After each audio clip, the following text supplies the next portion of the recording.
किंवा त्या दुसऱ्या काकांसोबत घडलंय। ही घटना दुसऱ्यांदा करताना त्या आरोपीला सुद्धा वाटलं पाहिजे की नाही, त्यावेळेस ती शिक्षा खूप झाली आणि ही शिक्षा माझ्यावर येईल।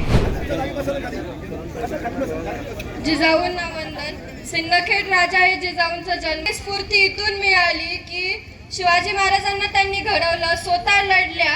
ही स्फूर्ती आज घेण्यासाठी मी या सिंदखेड राजामध्ये उपस्थित आहे। जिजाऊंनी शिवाजी महाराजांना घडवलं आणि जे संस्कार त्यांना दिले तेच संस्कार आज आपण जपत आलोय आणि त्या संस्कारामुळे हा लढा पण इथपर्यंत आलाय आणि जी तुमची साथ आहे आमच्या सोबत, त्यामुळे आज हा लढा उभा राहतोय आणि आपल्याला अन्यायाकडून न्यायाकडे जायचंय।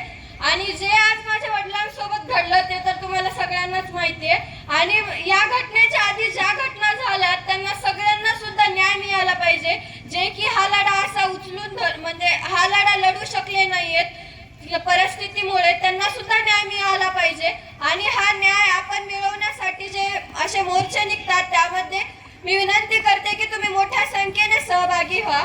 आणि ते तर माझे वडीलच होते आणि तुमचा कुणाचा तरी भाऊ, कुणाचा तरी मामा किंवा कुणाचा तरी काका असतील, पण ते माझे एक वडील होते। मला प्रत्येक क्षणाला त्यांची आठवण येते। आज पूर्ण महाराष्ट्र हळहळतोय, ते दुःख व्यक्त करतोय।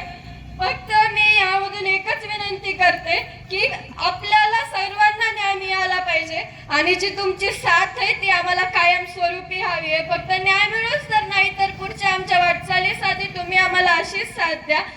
आणि मुख्यमंत्र्याला मी एवढीच विनंती करते की तुम्ही लवकरात लवकर माझ्या वडिलांना न्याय द्या।